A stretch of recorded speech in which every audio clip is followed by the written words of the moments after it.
ya. Kemudian yang ketiga adalah memahami buku referensi, yang ini sebenarnya menjadi tema utama kita, yaitu menulis buku referensi, ya. Kemudian juga kiat menyusun buku referensi.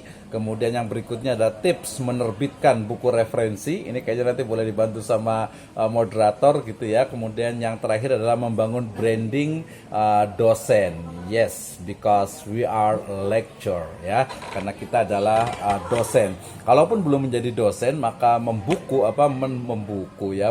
sebuah buku itu adalah sebuah aktualisasi diri, bisa menjadi sebuah terapi, bahkan menjadi teman sampai mati, bahkan ketika hidup lagi, dan bisa berjumpa di jannah nanti. Oke, kita mulai dari mengenal buku pendidikan ya, sekilas, karena nanti saya ingin juga banyak diskusi, banyak bertanya, karena ini adalah sifatnya itu workshop ya, bukan hanya webinar. Oke.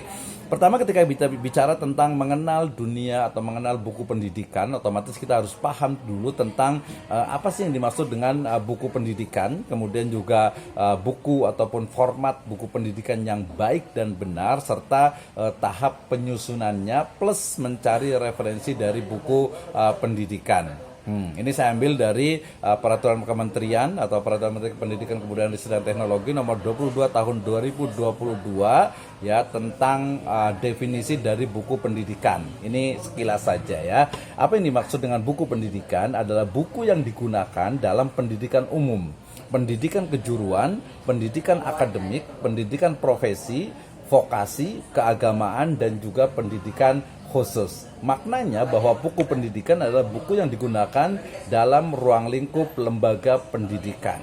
Nah, dalam hal ini itu adalah main topiknya atau main goalsnya. Tidak menutup kemungkinan untuk juga masyarakat umum itu membacanya. Fungsinya tentu saja ya, namanya nanti buku referensi ya, untuk referensi ya, sebagai rujukan dalam berbagai aktivitas ilmiah, baik menulis skripsi, tesis ataupun disertasi, menulis jurnal ya, membuat sebuah slide presentasi, pertemuan ilmiah, dan lain sebagainya. Ini kita pahamkan dulu tentang buku pendidikan ya. Kemudian tujuannya tentu saja ya, ini biasanya dalam beberapa perguruan tinggi itu adalah untuk membantu ya, membantu dalam proses pembelajaran, sehingga tujuan dari pembelajaran itu tercapai bukan hanya secara tatap muka, tetapi juga dibantu oleh adanya buku, baik itu nanti buku referensi, modul, monograf, dan lain sebagainya ya. Tujuannya apa ya? Untuk memudahkan ya, untuk memudahkan bagaimana para peserta didik, mahasiswa ataupun siswa, dalam hal ini berarti mahasiswa ya, mahasiswa untuk bisa memahami materi, termasuk juga nanti mungkin di dalamnya itu ada ikhtisar, ada rangkuman, bahkan saya menulis beberapa buku itu sudah ada sekaligus dengan pertanyaannya dan juga jawabannya, plus juga project-project yang bisa dilakukan ya. Ini adalah tujuan dan juga manfaat dari buku pendidikan itu sendiri. Nah, kita akan belajar ada beberapa ya dari buku teks pendidikan, dari mulai buku teks pelajaran ya, ini biasanya di sekolahan, kemudian buku pengayaan, kemudian buku referensi. Nah, ini akan kita bahas. Kemudian ada buku panduan pendidik, ini Kitabul Muallim biasanya kalau dalam bahasa Arab ya, buku yang khusus memang disusun untuk guru ya, bagaimana metode pembelajarannya, evaluasi, dan lain sebagainya. Kemudian ada buku ajar, kemudian ada buku monograf. Dan hari ini kita akan sebenarnya fokus kepada buku referensi, dan mungkin saya akan berikan tips dan juga triks yang mungkin bisa dilakukan. Dan jangan lupa yang paling penting itu adalah 3 hal: menulis, menulis, dan menulis. Oke, Nastamir, continue. Kita lanjutkan. Ini buku teks pelajaran ya. Ini biasanya terkait dengan adanya bagaimana rekaman pikiran rasial yang ditulis dan menyelesaikan tujuan instruksional gitu ya. Jadi rasional ini maksudnya ya, bukan rasional, bukan rasial ya, rasional. Ini biasanya menjadi buku pokok dalam proses pembelajaran ya. Ini biasanya di pendidikan dasar dan juga menengah. Buku pengayaan ya. Nanti selain buku referensi, walaupun hari ini kita fokus kepada buku referensi, tetapi juga harus paham juga buku pengayaan. Saya juga menulis sebuah apa ya, kita sebut mungkin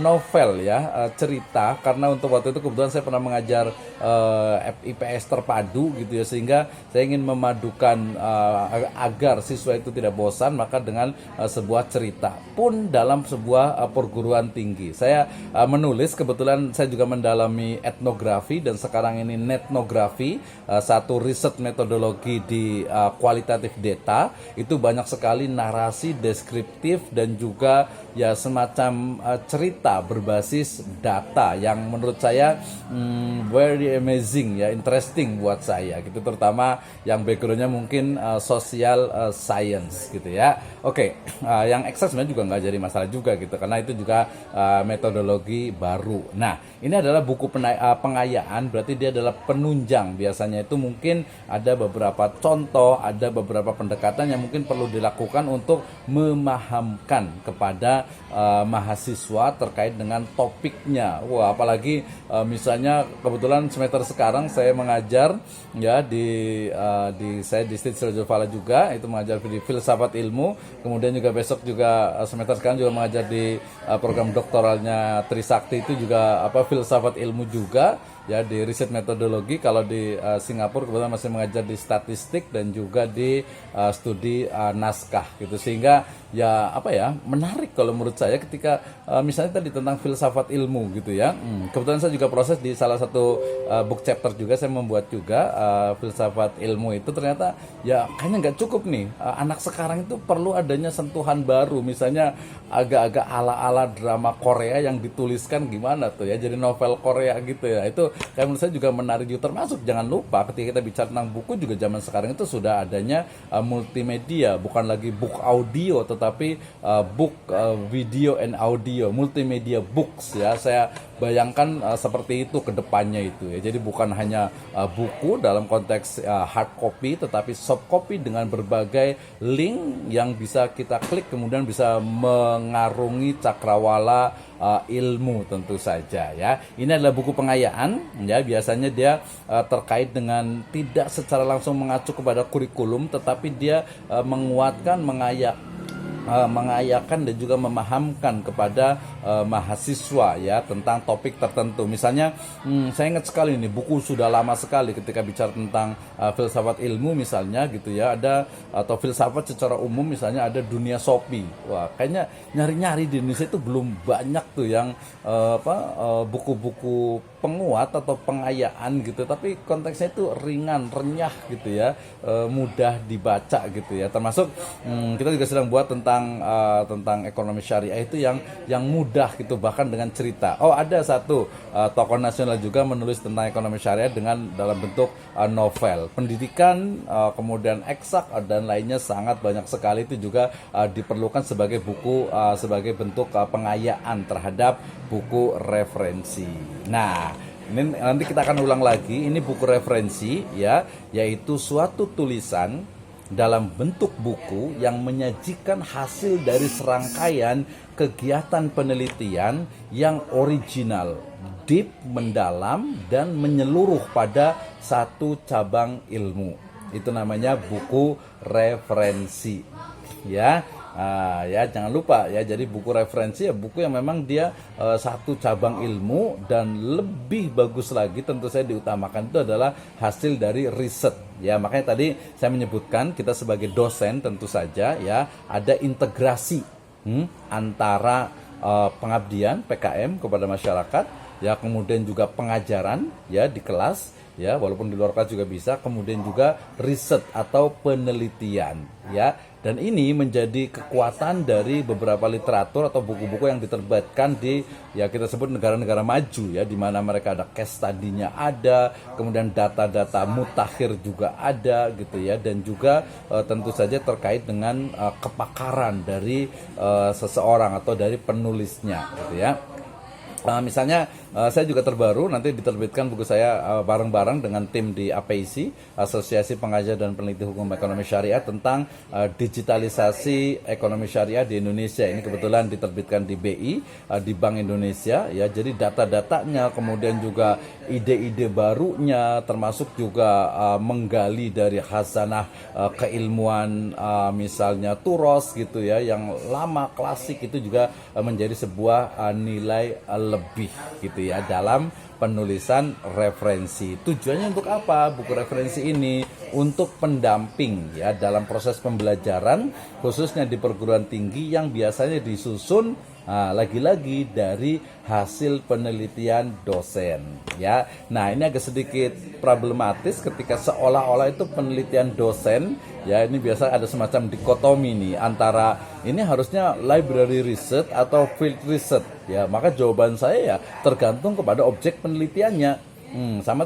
Tergantung kepada dari perspektif yang digunakan oleh penulis atau dosen itu sendiri. Bisa jadi ya dalam konteks teori, misalnya pengembangan grounded teori misalnya, dia adalah library research atau kajian pustaka, seolah-olah itu ringan padahal tidak seperti itu gitu ya. Artinya penelitian yang didasarkan kepada ya berdasarkan tempatnya mungkin dia library tapi fokus kepada teori. Dan menurut saya justru ini menjadi hal penting. Mungkin dalam kualitatif itu tadi saya yang sebut dengan istilah grounded theory ya, karena seorang mahasiswa di program doktoral itu kan wajib untuk menemukan sebuah teori ya.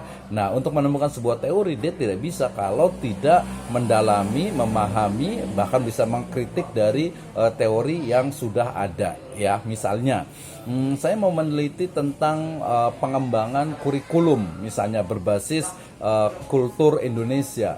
Nggak bisa ketika saya kemudian membuat sendiri tanpa mempelajari tentang teori-teori yang ada, misalnya teori-teori tentang the administrative models misalnya, kemudian mungkin the grassroots models dalam teori pengembangan kurikulum ya. Sehingga kemudian saya selalu mengatakan bahwa perguruan tinggi ya dua ya, antara teori dengan implementasi ya. Artinya ibu dan bapak sekalian ya, teman-teman semuanya sebagai dosen jangan khawatir juga, oh ini riset saya kok kayaknya kualitatif banget, atau mungkin sangat library research sekali, sangat kajian pustaka sekali, nggak turun ke lapangan. Ya tergantung objeknya apa yang akan Anda tulis gitu ya. Ketika misalnya kajiannya mungkin sangat teoritis, tadi misalnya filsafat ilmu, epistemologi, aksiologi, ontologi dan sebagainya, atau mungkin teori-teori yang perlu dikembangkan ya memang kajian pustaka gitu ya, dengan tentu saja metode yang perlu dikuatkan gitu ya.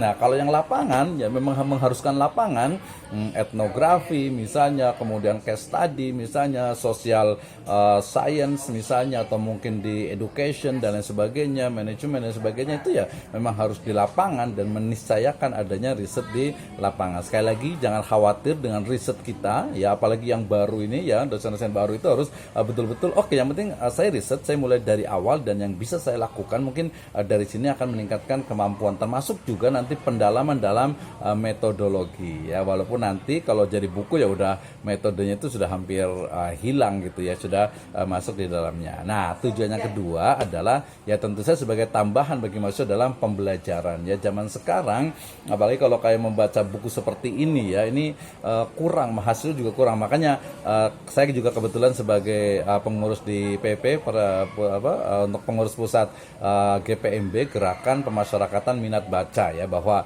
sebenarnya minat baca kita ini juga ini ya kadang sedikit semacam bukan dilematis, tapi kadang kita itu terbawa kepada statement yang mengatakan minat baca Indonesia rendah gitu ya.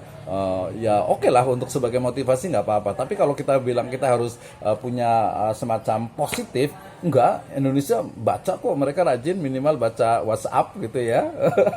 Tiap hari kan udah baca gitu ya, itu udah ledakan literasi juga itu. Tinggal justru kecerdasannya itu. Nah, untuk membaca itu ya, jadi minimal udah baca. Nah, karakternya nih nanti kita akan lebih detail ya. Jadi diterbitkan ke penerbit resmi, saya nyebutnya dengan amanah dan profesional ya. Nanti bisa hubung itu Pustaka Bintang ya, seperti apa sebenarnya mekanismenya dan lain sebagainya. Memiliki international standard chapter, books numbers, kemudian juga hasil penelitian ilmiah gitu ya, kemudian juga nanti ada anggota IKP dan terbukti lah ya bisa menghasilkan memang komunikasi, kemudian juga model pembelajaran juga sudah sangat jelas. Itu nanti tipsnya ada khusus nanti. Oke. Ini buku panduan pendidik, ini saya tidak terlalu banyak karena ini adalah terkait dengan tadi yang sebenarnya Kitabul Muallim ya, bagaimana menulis ya, atau bagaimana tulisan itu atau buku itu memang dikhususkan untuk para pendidik ya. Ini sangat jarang ditemukan ini ya, sedikit sekali gitu. Taunya langsung udah kalau dosen guru datang ke kelas itu udah di kepala semuanya tuh mengajar gitu. Jadi sudah hafal, udahlah metodenya udah hafal, apalagi sudah bertahun-tahun gitu ya. Misalnya saya mengajar di 2007 itu sejarah peradaban. Wah, kayaknya kalau ngomong sejarah peradaban dunia itu udah apal itu ya. Jadi di luar kepala semuanya kayaknya tuh. Nggak tahu di buku, nggak tahu di internet gitu ya. Bukunya ada gitu ya. Oke, ini karakter bukunya ya, ada penjelasan prinsip, prosedur, deskripsi materi pokok, metode mengajarnya. Ini textbook sebenarnya yang hampir mirip dengan buku referensi, tetapi ini biasa digunakan secara terbatas ya oleh mahasiswa ya, oleh mahasiswa. Dosen itu biasanya menuliskan kemudian sebagai pegangan gitu ya, sebagai pegangan. Ini juga biasanya untuk ini ya, apa itu istilahnya itu sirkulasinya ataupun penyebarannya agak terbatas, jadi dia lebih kepada memang lebih mendalam juga untuk textbooknya. Bedanya mana? Nanti kita akan lihat perbedaannya antara buku referensi dengan textbook ya. Oke, ini monograf juga. Ini monograf itu kalau dikumpulkan ya jadi buku referensi juga, karena monograf ini biasanya dia spesifik ya pada satu topik dari sebuah rumpun ilmu. Misalnya di ilmu manajemen misalnya gitu ya.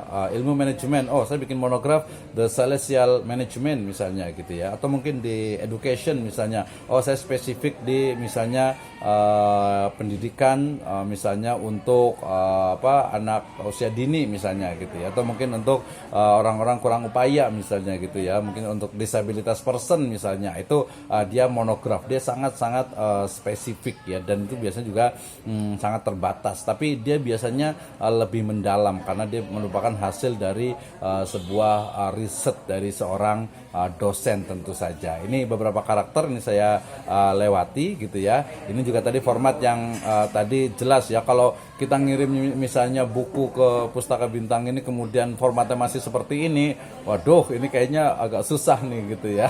Artinya jangan harus ada modifikasi gitu ya, harus ada modifikasi sehingga kemudian ya tidak kaku ya, tidak latar belakang, rumusan, tujuan, tidak seperti itu, tapi lebih dia dinamik, lebih mudah untuk dibaca. Oke ya. Nah, ini beberapa nanti contoh susunannya, ini mencari referensinya, dan kita mulai dari sini ya, materi utama kita nih tentang